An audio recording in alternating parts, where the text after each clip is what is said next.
em 2 turnos. Nós vamos fazer uma primeira rodada sobre guerra, porque o bicho está pegando, e para isso nossos convidados são nossos editores de internacional da casa, Marcelo Favalli, Fabrício Naitz, o nosso sempre presente comandante Robson Farinazzo e o professor Marcos Vinícius de Freitas. A gente já começa falando sobre a guerra. O Luca Bassani, nosso correspondente internacional, vai entrar conosco para falar sobre o que vem acontecendo entre Irã e Paquistão. 2 dias depois de um ataque do Irã em território paquistanês, foi a vez do Paquistão realizar um ataque em território iraniano na manhã de hoje. Pelo menos 9 pessoas morreram em uma ação que, segundo o governo de Islamabad, teria como alvo um grupo terrorista na região de fronteira entre os 2 países. Luca Bassani já conosco para nos trazer mais informações a respeito disso. Seja muito bem-vindo ao Linha de Frente, Luca Bassani.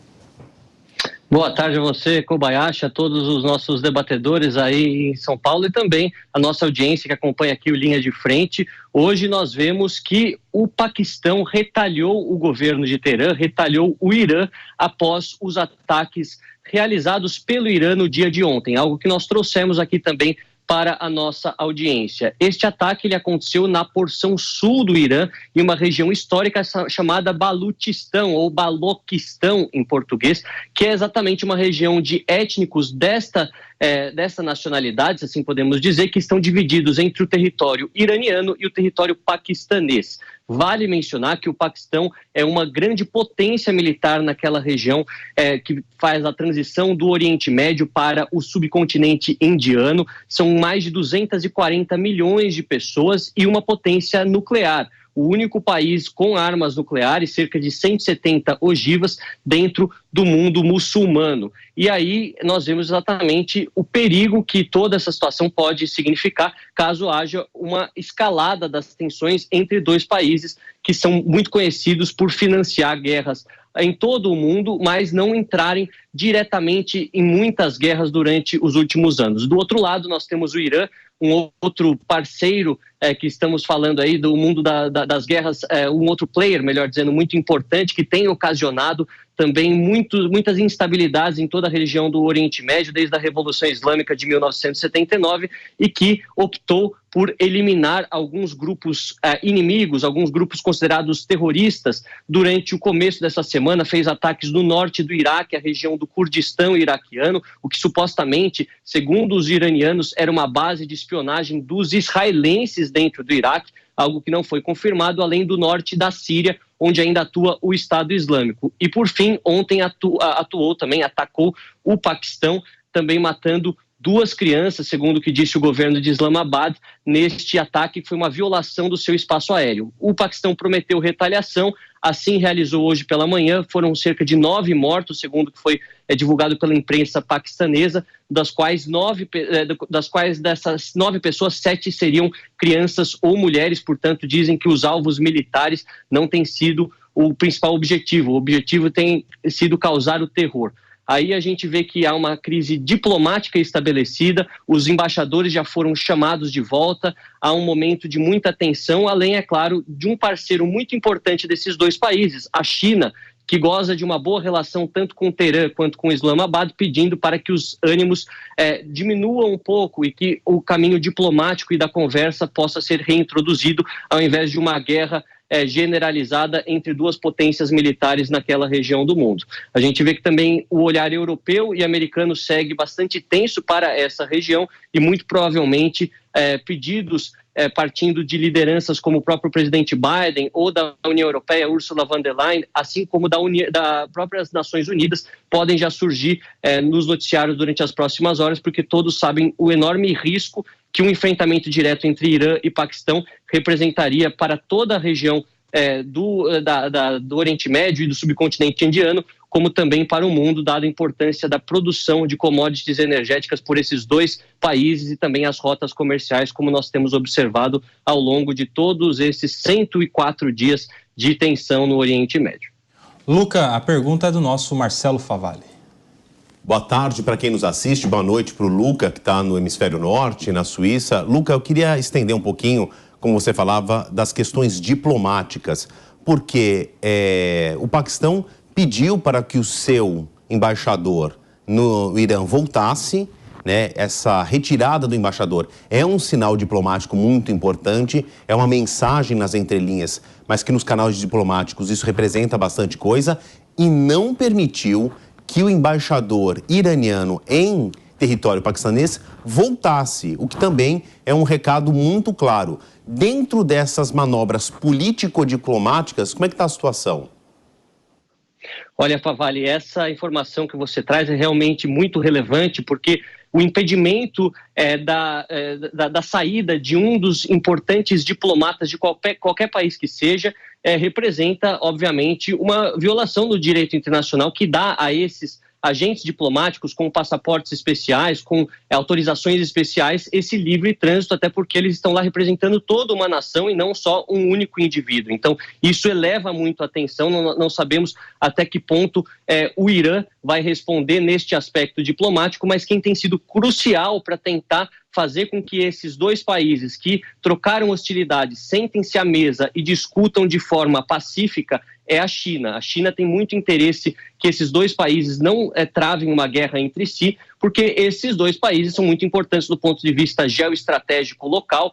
Como a gente já falou, do aspecto militar, o Irã produz grande parte dos modernos drones que são utilizados pela Rússia. Não sabemos até se a China está comprando esse tipo de armamento, esse tipo de tecnologia para o seu exército, e o Paquistão também é um outro gigante. Nós sabemos que desde 1998 eles testaram com sucesso as suas armas nucleares, um programa que foi desenvolvido de meados da década de 70 e ficou um pouco esquecido pela comunidade internacional durante a década de 80 por conta da guerra soviético-afegã, afegão-soviética, que fez com que o Paquistão, recebendo refugiados, se transformasse num queridinho, entre aspas, do Oriente Médio, pudesse fazer isso nos bastidores, e a gente vê que os chineses não querem de maneira alguma que isso se transforme em um grande conflito regional entre dois países muito grandes. A gente tem sempre falado aqui das guerras do Oriente Médio, o envolvimento do Hezbollah, que é um grupo pequeno dentro do Líbano, que por sua vez é um país pequeno, a própria faixa de Gaza, uma região, uma área muito pequena, com uma população extensa, mas se a gente for ver no contingente de pessoas, não representa muita coisa. Nesse aspecto, os números mudam drasticamente. O Irã é um país de 86 milhões de pessoas, um país que produz muito petróleo, muito gás natural, um país muito influente naquela região, principalmente perante aos xiitas, que por mais que sejam uma minoria, são importantes em vários países daquela região. E por outro lado, o Paquistão, uma outra potência econômica na produção de vários minérios e também uma potência militar, 240 milhões de pessoas, uma potência nuclear. Então, todas as forças vão estar voltadas para resolver isso diplomaticamente, por mais que seja muito difícil agora com o impedimento da saída dos diplomatas. Talvez seja uma medida apenas inicial para mostrar que não vão ceder, mas acredito que com as pressões de importantes players, a exemplo da própria China, isso pode acabar sendo resolvido em um acordo de bastidores, porque não seria do interesse de nenhuma pessoa, nem desses dois países, uma guerra travada entre eles durante as próximas semanas. Luca, agora quem vai falar contigo é o professor Marcos Vinícius de Freitas. Luca, tudo bem? Eu queria só saber uma coisa, como é que essa situação afeta a crise que nós estamos observando em Israel agora, que tem piorado nos últimos tempos? O que a gente tem visto é que Israel se tornou ali um pombo de discórdia na região, e isso pode ser considerado como um desdobramento dessa situação. Como é que o pessoal está observando isso aí na Europa? Como é que eles estão vendo essa situação? É um desdobramento, é algo a mais resultante da ação do Estado de Israel nos últimos meses, nos últimos 104 dias, ou é algo independente? Boa tarde, professor Marcos Vinícius, sempre um prazer reencontrá-lo aqui também, na linha de frente. A gente vê que do aspecto da preocupação com Israel, é importante mencionar que historicamente, desde a Revolução Islâmica de 1979 com os ayatolás, e também desde o estabelecimento da República Islâmica do Paquistão, isso no final da década de 40, começo da década de 50, com Jinnah, que era uma pessoa que discordava de Gandhi, que queria uma Índia multiétnica, multirreligiosa, e preferiu formar o Paquistão um país majoritariamente islâmico. A gente vê que ambos os países se colocam em antagonismo ao Ocidente, principalmente aos Estados Unidos e seus aliados, que incluem, obviamente, o Estado de Israel. Então, eles têm muitos inimigos em comum. O próprio Estado de Israel, ele é é muito mal visto, completamente odiado, se assim podemos usar essa palavra, tanto pelo Irã quanto o Paquistão.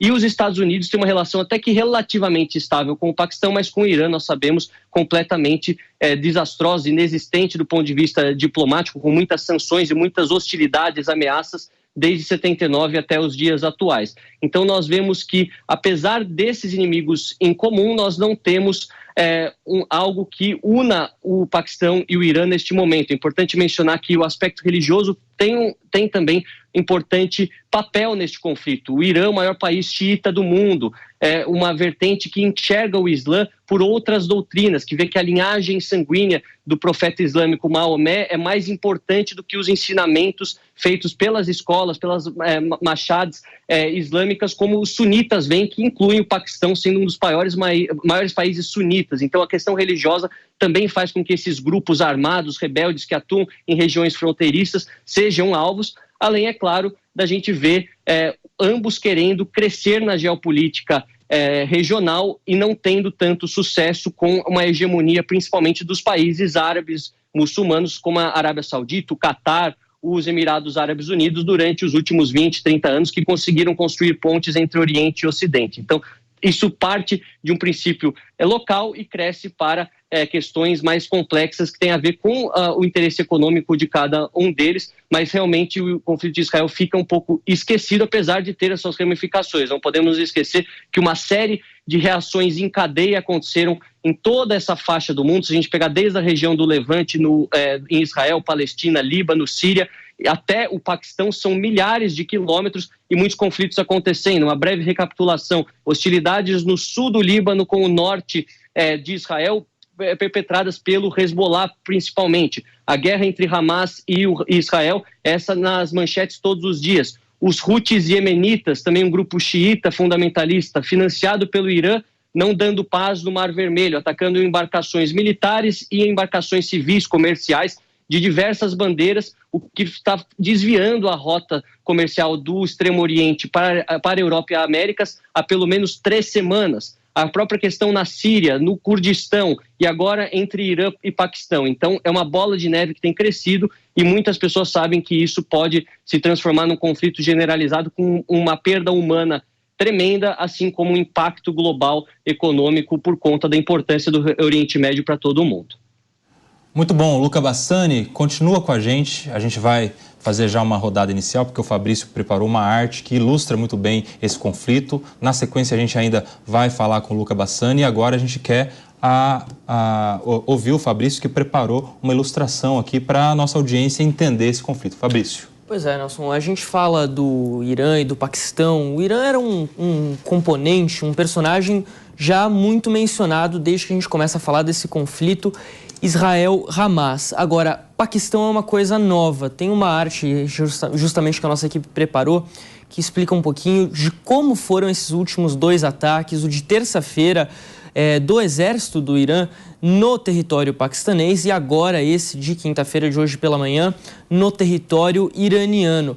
Como a gente pode observar, a gente está falando da região do Baluquistão. Ali vivem cerca de 10 milhões de pessoas. Uma região com muito desemprego, muita pobreza, mas muito rica em minerais, também muito rica em gás. Mais de 1.000 quilômetros de fronteira ali entre Paquistão e Irã. Uma região também muito disputada, claro, a gente fala, esse grupo que o governo paquistanês diz ter atacado hoje pela manhã é o BLF, a Fronte de Libertação do Baluquistão, que tenta ali justamente conseguir a independência, que reclama da forma como o governo central do Paquistão tem expropriado os minerais da região.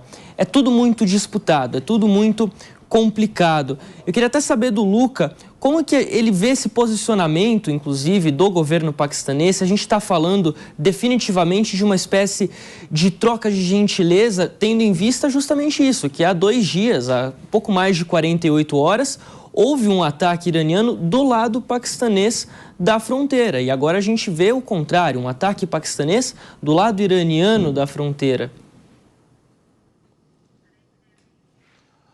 O Luca está com algum problema aqui na nossa comunicação. A gente volta com o Fabrício para trazer para a nossa mesa, Fabrício, essas questões que você apresentou.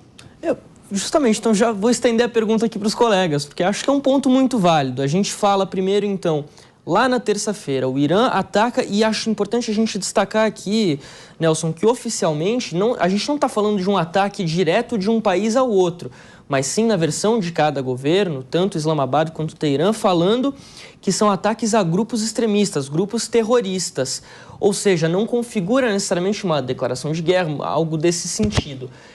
Como que a gente pode, então, tratar esse tipo de situação? É uma troca de gentilezas? Algo um pouco mais complicado de descrever? Nosso comandante militar, Robson Farinazzo, e aí? É uma troca de gentileza que está acontecendo?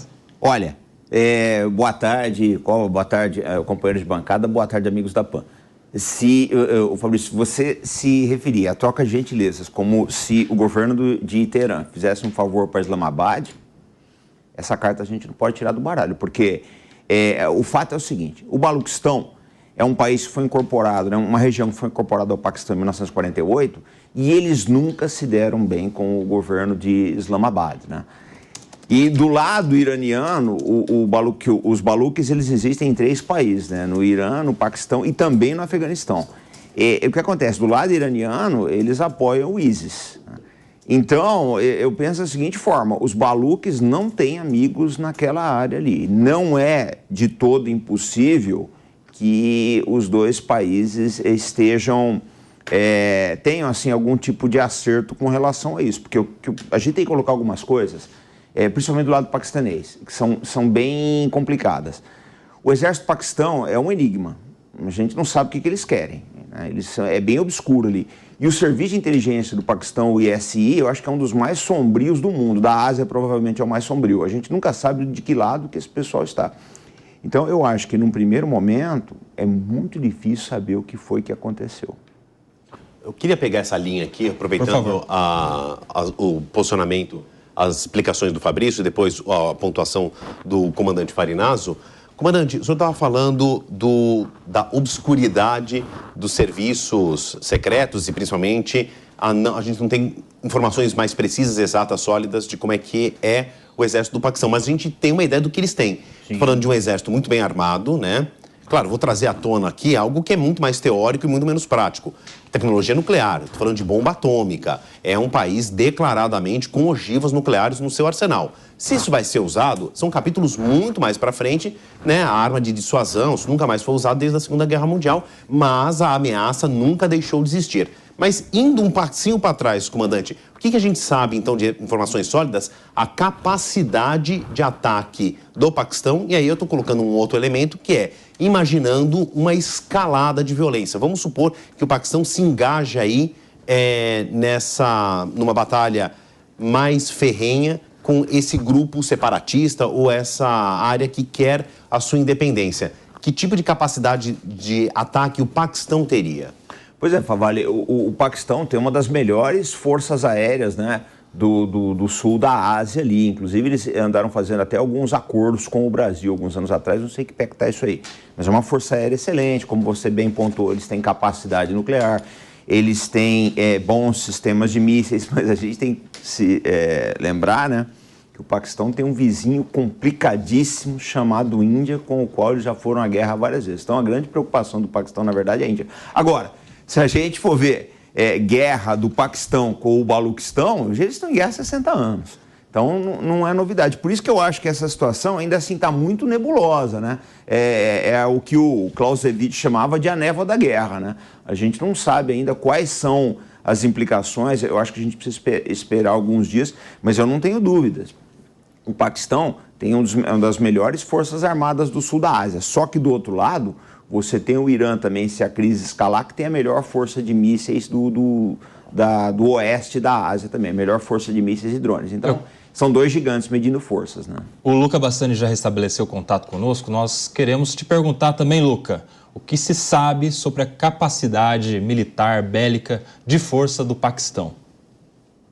Olha, Kobayashi, essa questão ela é colocada por vários países da região em muito tempo. A gente sabe que no começo da década de 70, 72, 74, o Paquistão começou a investir maciçamente no enriquecimento de urânio para implementar a sua indústria nuclear, não só para conseguir energia através do átomo, mas também produzir armas. e isso teria sido, segundo muitos historiadores, concluído na década de 80, mas apenas comprovado em 1998, quando eles realizaram um teste para mostrar aos indianos que, de fato, têm armas nucleares que funcionam.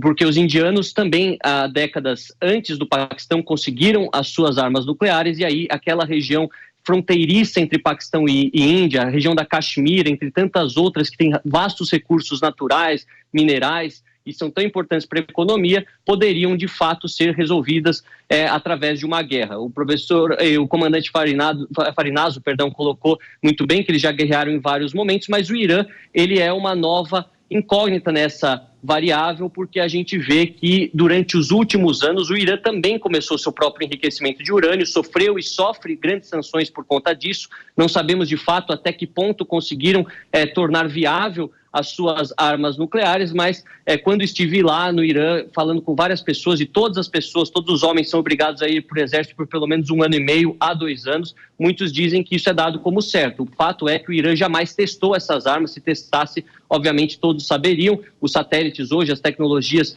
de informação e de espionagem conseguiriam dar isso como certeiro, mas não pode ser descartada a possibilidade de eles terem um protótipo de arma nuclear e também quererem testar essa tecnologia. Sabemos que, por enquanto, isso é apenas o início de uma hostilidade entre dois países. O Fabrício colocou muito bem que esses grupos que foram atacados são considerados por ambos os lados terroristas, não é um ataque direto ao exército paquistanês por conta do exército de Teherã ou vice-versa. Então, eles acabam apenas vendo essas hostilidades como algo pontual. Eu apenas gostaria de trazer um outro elemento para a discussão que eu acho que é muito válido, e o comandante Farinazo incluiu isso também já no começo de sua fala, é a presença do Afeganistão. Ele é um país que está entre os dois e que em vários momentos utilizou-se dessas fronteiras para exportar parte daquilo que tinha de muito radical no seu território para os dois países. Nós sabemos que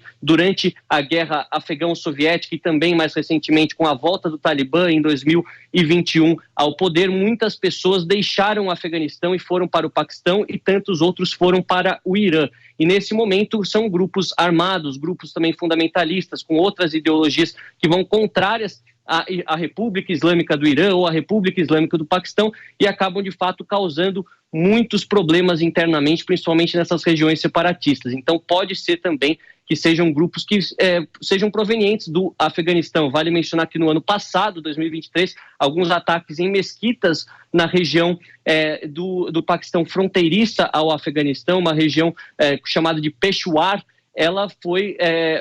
esses atentados aconteceram com a autoria do ISIS-K, que é uma vertente do Estado Islâmico que atua dentro do Afeganistão, que também é próxima dos talibãs. Então é uma questão muito complexa se a gente for observar essas conexões, essas alianças, e que podem justificar essa tensão inicial, que não necessariamente signifique uma guerra travada entre dois estados, esses com exércitos poderosos, com muita tecnologia, e que poderiam causar um enorme banho de sangue e um enorme prejuízo para todo mundo do aspecto econômico.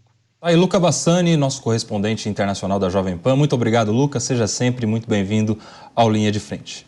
Por aqui, quero ouvir o professor Marcos Vinícius a respeito dessa tensão entre Irã e Paquistão agora, como isso agrava a crise, a tensão no Oriente Médio, e o que os outros países do mundo, ou o quanto os outros países do mundo devem se preocupar em relação a essa tensão. Professor Marcos Vinícius.